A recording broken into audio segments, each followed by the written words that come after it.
Twerk for Santa, twerk for Santa, twerk for Santa, and his little elf crew. Twerk for Santa, twerk for Santa, twerk for Santa, and his reindeer too. Twerk for Santa, twerk for Santa, twerk for Santa. You know what to do. Twerk for Santa, twerk for Santa, twerk for Santa. Just twerk it for Santa. Twerking is for Santa, gotta twerk it like this. What's up, everybody, and welcome back to another episode of Will on a Whim. Merry Christmas. If you celebrate Christmas, okay, Merry Christmas, but otherwise, happy holidays, happy day. I hope you're enjoying it. Today, we're going to be talking about the time that Santa Claus dropped off a little gift that got stolen, taken from me, like, literally the next day. So let's just, I don't know, just go ahead and get into it. But first, go ahead and click that subscribe button so that you don't miss out on future videos. Also, while you're at it, you might as well click that like button, because I hear that if you don't, like, it's bad luck and, like, Santa's gonna, like, not give you the gift that you wanted this year, okay? Okay, and then your stuff might get stolen the next day. Okay, let's first reel it back, sis. Who was I when I was a little kid? I was definitely, like, a really nerdy kid. I was super sort of quiet. I was very observant. I went to school. I got my work done. I had friends. Okay, I wasn't just, like, some recluse, but I did keep to myself most of the time. But during, like, winter break, summer, any break we have from school, girl, I wilded out by myself. Things that I used to like to do in my spare time, watch TV. I watched so much TV. In fact, one of the TV shows that I liked to watch was Trading Spaces. I don't know if y'all remember this show. Maybe some of you are, like, literally too young for that show, which is something I hate that I'm saying, but I'm getting older. Like, it's a fact of life right now. But there was this show called Trading Spaces, and it was on the HGTV. Can I say that right?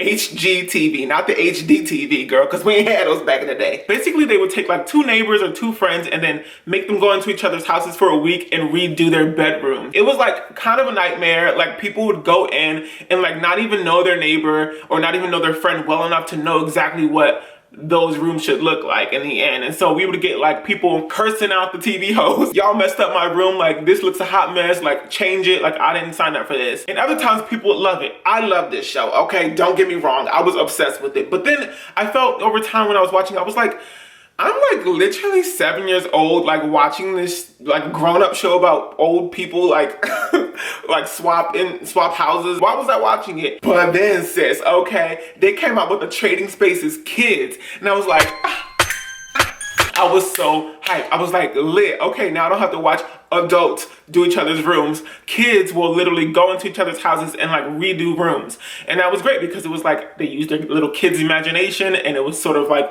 you know, we were here. You know, I understood what the imagination thing was about. So I understood when a homie wanted a swimming pool in the middle of his room. Okay, do you feel me? You feel me? Anyway, long story short, I say that to say that I was obsessed with, like, interior designing when I was younger. Although, okay, my house was ratchet. We weren't, like, living the life when I was younger. Even still, my room had to look cute. I don't care how raggedy that rest of the house was, girl. My room was gonna look cute. So I made sure that I put my bed in the right way. I made sure I had a poster. Girl, I had a poster of the periodic table, girl. Don't ask. Best believe that poster was up on the wall in the correct space. I made sure I had enough white space so that visually the room wasn't overwhelming. Girl, I was just on top of it. Hey, when somebody came into my room, shoes off. Don't play with me. So during Christmas break, this had to be like my 3rd grade, 4th grade, one of those years. I was mad hyped because I was like, bet, I'm going home. I'm writing a letter to Santa. I'm going to send that joint off. And guess what I'm going to ask for, girl? I'm going to ask for a room makeover. So I get my paper out, girl. I'm writing. I'm like, this is what I want. This is what I need. I put that joint in the envelope. I lick it because that was what we did back in the day. You had to lick it and it was poisonous. So they stopped it. And now there's the little sticky things. But, like, you get me. Anyway, I closed it and I used my ratchet handwriting to say from William to Santa. And I put that joint in the mailbox and I waited. Okay, I knew we had a few days to Christmas, and that Christmas tree, girl, underneath it was bare. I didn't see anything. I was looking real hard every day. I was like, when is Santa coming? When is he dropping off the packages? So then I wake up the next day and I look in the mailbox to see if anybody had taken the mail, and girl, the mail was gone. So I was like, lit. Okay, all right, all I gotta do is chill. I'm good. I've been a good kid all year. I'm gonna get my things and it's gonna be lit. So I'm on the couch, girl, and I'm clicking. Oh wait, girl, we didn't even have remotes back then. Am I this old? Anyway, I was either watching That's So Raven, Lizzie McGuire, or Rugrats, or Trading Spaces. Girl, I had to get my mind right. I had to train for when Santa Claus brought through all that new stuff in my room. So I'm knocking back episodes, girl. I'm knocking back episodes, just training, getting my mind right, making sure I knew everything about color, girl, texture, space, all of that. So I'm watching TV or whatever, and then I hear something. it's a knock at the door. My mom comes to open up the door. Guess who it is, girl? Santa, not Santa. It's not Santa at all. I thought it was gonna be Santa. You thought it was gonna be Santa. It wasn't Santa. It was Barbara. Barbara? Who's Barbara? Let me tell you. I was in this thing called the Big Brothers Big Sisters program when I was younger. Some of you might know what this is. It's basically where an adult befriends like a little kid. That makes like that. What is that concept? But that's what it is. It's basically like an adult friend that you have that acts or pretends to be like your big brother or big sister, and they take you out and they like go take you skating and like to the mall and stuff like that. Anyway, this one was called Barbara, and she was real nice. I still like talk to her like every so often. She's real cool. She works down the street. She had to be like 28, 29. She was like a real heavy smoker. She had like 7 cats. I don't know how she got into this program, but she did. I love her. It's all love still, girl. Like I said, I still talk to her. But she was mad dope, and that day she wanted to take me to the mall to go see who? Santa mother freaking Claus. She didn't really say much. All she said was, hey, yo, Will, we're gonna go see Santa. And I hopped up out of that chair so fast, girl. I was like, I bet. So I put on my jacket, girl. We go to the mall, and boom, there's a line. 35,000 other kids, and I'm like, y'all really trying me? How y'all gonna come here on the same day that I come here? Granted, it was Christmas Eve, sis. Like, everybody was taking their kid to the mall, but I was just selfish. I knew that I had some things on my list, and I wanted to make sure that homeboy got the letter. So I'm waiting in line right next to Barb. Barb's looking down at me. I'm looking up at Barb, smiling. It's Christmas joy. It feels good. The mall's always like decked out. But I'm not even worried about that, girl. I'm not even trying to talk to the other kids. Everybody else is socializing. I'm rehearsing my lines because I have to tell Santa a few select words about what I wanted for Christmas. I was not playing games. So about 15 to 20 minutes go by, and it's my turn. I walk up to Santa, girl. I plop my little booty up on his lap, and I'm like, hey, yo. He was like, hey, girl, what's your name? And I was like, Will, but listen, I have some things to say. He was like, ho, ho, ho, what do you want for Christmas? And I was like, I got you. I want 750 square feet added onto my room. Okay, 100 square feet just for the fireplace. I want a walk-in closet, sis. I want a queen bed with an aquarium base. Don't judge me. It was the early 2000s. Aquariums were very in style. I want floodlights installed. Girl, mind you, I was literally 7 years old asking for a renovation. And the list didn't even stop there, girl. I was like, I need some paint brushes, girl, some paint rollers, girl. Take me to Lowe's. I need some paint, sis. A few nails, a few hammers, a new flat screen TV. Girl, I just wanted, everything on my list was just all for my room. And he was looking at me with those fake eyebrows, girl. I was like, girl, you ain't fooling nobody. You ain't even Santa. I looked up at him like, you ain't fooling nobody. I knew he wasn't the real Santa. I knew it was all just customary to go take your kid to the mall and have some fake Santa ask them what they wanted for Christmas. But I wasn't playing. I just wanted to make sure that at least this Santa, even if he was fake, was going to tell the real Santa back up in the North Pole or wherever the heck he lived that I wanted all these things. So after me talking for like 11 minutes, he was like, okay, little boy, bye-bye. And I left, and I felt good. I was like, okay. I sent the letter. I told this man, like, hopefully I'll get what I want for Christmas. And all the while, I'm not being mean, right? I'm not like, this is what I want and you're gonna get it. Like, that was not what it was. I just was about my business. I was like, okay, I did everything right. Like, hopefully, like, y'all get it together. So as we're walking back to the car for Barb to take me home, Barbara, well, I call her Barb, but Barbara asked me, like, what did you tell Santa? And I was like, I want this, that, and this, a queen bed, an aquarium. And she looked at me with that same look that Santa was looking at me with his fake eyebrows. And I was like, can y'all believe in me for a little bit? So she took all of that and she sort of smiled and like looked away, and then like we got into the car, we drove back home, and then she, said Merry Christmas and bye. Like, I went back into my house and she went back to her house, wherever she lived, girl. And I was like, okay, let me make it real comfortable for Santa Claus. I made the cookies.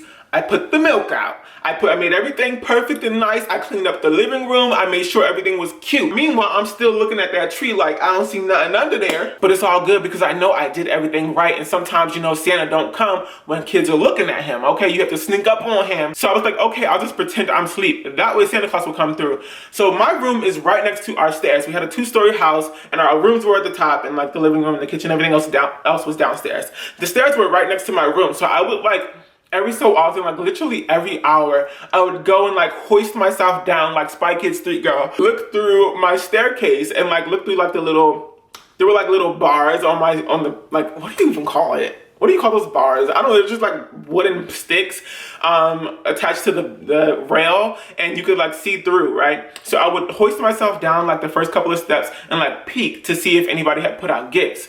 Girl, I was doing that joint for hours. Nothing, right? It was about 3 o'clock in the morning, girl. Still nothing. I'm just going to wait until I hear something.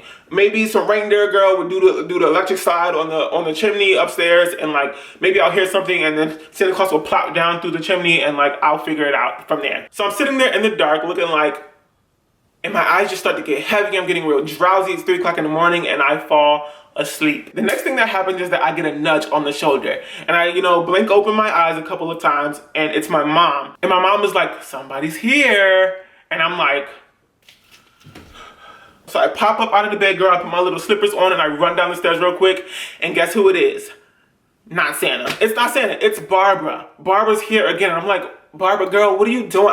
We only meet once a week. Like, why are you here on Christmas Day? It doesn't make any sense. Mind you, I peek behind her and there's presents under the Christmas tree. So I'm like, also like, move out of the way, girl. I gotta get to that Christmas tree. But she was like, wait, hold up. Somebody's here for you. And I'm like, y'all need to stop playing with me, okay? Tell me who's here. Is Santa Claus here? Just tell me. And then some guy walks in with this huge box. And I'm like, what's going on? And I was just smiling and cheesing all big and stuff because this guy really came in with this big old box. Barbara's just smiling, not telling me anything. So it had to be something for me, obviously. So I was like super excited and I was really happy about it. So this man is like, excuse me, sis, like, gotta get up to your room. And I'm like, to the room? You mean to tell me you're taking that box to my room? And he was like, yes sir, I am. Now get the heck out of the way. So I run up to my room, girl, and I'm all excited, and I get into my room and I watch as they bring the boxes in. They bring one huge box in, and then they bring like this smaller sort of rectangular box in, and they open up the boxes, girl, and it's a bed. Every little boy's dream. Y'all, I about passed out. I was like, Lord, what did I do to deserve this? I was so excited. I was so thankful. I was so grateful. I cried. I was so dramatic when I was younger. I cried. Y'all don't know how much I wanted a new bed. And like, although I didn't get like everything else that I wanted, like the fish tank underneath my bed and like the fireplace and like extra 750 square feet and on that joint, I got a bed. And it was like the best Christmas present ever. I will literally never ask for another thing in my entire life. This is all I need. This is all I wanted. Thank you, Santa Claus, or Mr. UPS man and Barbara, who I'm sure paid for it. And it wasn't a queen size bed because, girl, ain't no queen size bed fitting in that shoebox that I was living in. It was a cute little twin bed, but it was an adult bed. You know what I mean? Like, I had been rocking with the kid bed for a real long time, and then they brought in like an adult bed. Immediately I turned into the project manager, girl. I'm like, okay, you get the rails, girl. You get the mattress, you get the box spring, and I'll watch. They assembled the bed, and I was like, okay. Now get out, I need a moment. Obviously, I thanked and hugged Barbara because I'm pretty sure she paid for it. I wasn't like a dumb little kid. I knew like, I was on to the stuff, you know what I mean? I thanked Barbara, I thanked the UPS man who I actually believed was Santa Claus. The UPS man low-key looked exactly like the Santa Claus that I saw at the mall. So I really was starting to believe that that was actually Santa, but just like Santa, like in a regular human form. You know what I mean? Like I really thought he was just an angel because there was no way that he worked at the mall as a Santa Claus and as a UPS man. I just felt like Santa Claus was just like playing himself in just different forms. Is that too theoretical? It's too theoretical. But I asked him right before he left, I was like, are you Santa Claus? To which he responded, nope, bye. And I sort of watched him as he walked out and I just like smiled to myself as if like I had actually just spoken to Santa, but he lied to me, but it was like our little secret. Anyway, girl, I immediately got onto that bed. I was jumping around. I turned on Trading Spaces, girl, and I was just living my carefree life. Also, that wasn't it. Barbara had went to the back of her truck. She brought out a new, or not truck, it was a car, but she brought out like another box. And I was like, you are literally going to give me a kid heart attack right now. What are you doing? What is in that box? And she was like, open it up. So I open up the box, I rip it open. There's no like, girl, she wasn't too festive. She ain't put no kind of wrapping paper on it, girl. It was just a regular cardboard box. I open it up and girl, I slide this bike out. It was a bike, girl. I got me some new wheels, girl. I was popping. I was literally like so excited because I had told Barbara like a week before. First of all, Barbara's a really good listener. Like every time I tell her something, she just like pop up with it the next day. I told her that my bike got stolen, like one that my mom had just bought me. And so she like got me this bike and it was like a real nice bike. It was a 10-speed, girl. That junk was nice. I remember like yesterday, it was red. That's all I remember. I couldn't wait to ride it. So I put on my pants, girl. I put on my jacket and I went outside and I started pedaling, girl. And it was lovely. It was beautiful. I had so much fun riding that bike the first day. All the other kids got bikes too. So there was literally just a whole bunch of kids, just like biker season out there. We was rolling, like leaning back, like. Wait, that's not how you ride a bike. And do you ride a bike like this? More like this, I think, is what what it was. But it was lit. Barbara and my mom had sort of watched me ride my bike on the porch. It was cold outside, so they were just like, okay, we're not doing this for too long, sis. Okay, you got 5 minutes, in and out, girl. That's it. So the 5 minutes was up, and I threw my bike like on the side of the house, thinking that it would be like safe or whatever. And Barbara, I hugged her goodbye, and my mom and I went back in. We ate the good food for the Christmas night. We opened up the rest of the presents, and it was all lit. The next day, I'm super excited. I'm ready to go outside. I run, I put on my clothes. First of all, I had a good night's sleep on that new bed, sis. But two, like I wanted to ride the bike again because all my friends had agreed that we would come outside tomorrow and we'd ride bike and we'd race and we'd do all the fun stuff. I go outside and I'm like, I'm ready to get that bike. I trot around to the side of my house and girl, my bike is gone. Somebody snatched my bike in the night. I was like, you're a mean one. Hey, Mr. Grinch. Hey, the Grinch stole my Christmas. Like somebody stole my bike. And this was like a deja vu because if you were listening, sis, somebody stole my other bike and now somebody stole this bike. I was so distraught and I didn't want to tell Barbara. I remember I didn't want to tell Barbara because I was like, this girl just spent all her money on this bike for me and it got stolen. And it was my fault. It was literally my fault. But I couldn't bring it in the house the day before to, keep it safe inside overnight because it had snow on the freaking like wheels and it would attract all of that dirt and nasty muddiness all into the house. So I had to leave it outside, but still that seemed like an excuse that just didn't cut it. You know what I mean? I could have cleaned the wheels off. Either way, I felt so bad about it and it sucked because everybody else had to like ride their bikes and I had to sit there and just like pretend I was like still having fun. But of course hard feelings don't last too long when you're a little kid, girl. I hopped on somebody's handlebars, on somebody's pegs, girl. We would ride each other around town. It was lit. It was okay. And I got a new bike like the next week. Or not the next week, girl, we weren't that balling. Maybe like the next month I got a new bike and it was all good. And I got a bike lock too, sis, because I learned my lesson too many times. But at the end of the day, I felt so lucky that like I had people in my life who were listening to me and like getting me things that I felt I needed. Like I wasn't into like getting toys that were like, I wasn't into like the soccer bop. Is that a thing? I wasn't going to ask for like a GameCube or anything like that. Not because I didn't want those things, but because I felt lucky to have what I had already. Like my mom had a house for us. We had food every day. I had clothes. Like I felt like literally as a kid, I felt so lucky to just have what I had already. I was not going to ask my mom to do more for me. Like I was not going to be one of those kids. And I knew that and I was so conscious of that when I was younger that I wouldn't ask for like the latest soccer bop or whatever the heck was out. So when I got a bed, something that I was so excited for because I had watched Trading Spaces 1,001 times, I cried and I had this weird visceral reaction because not only was it like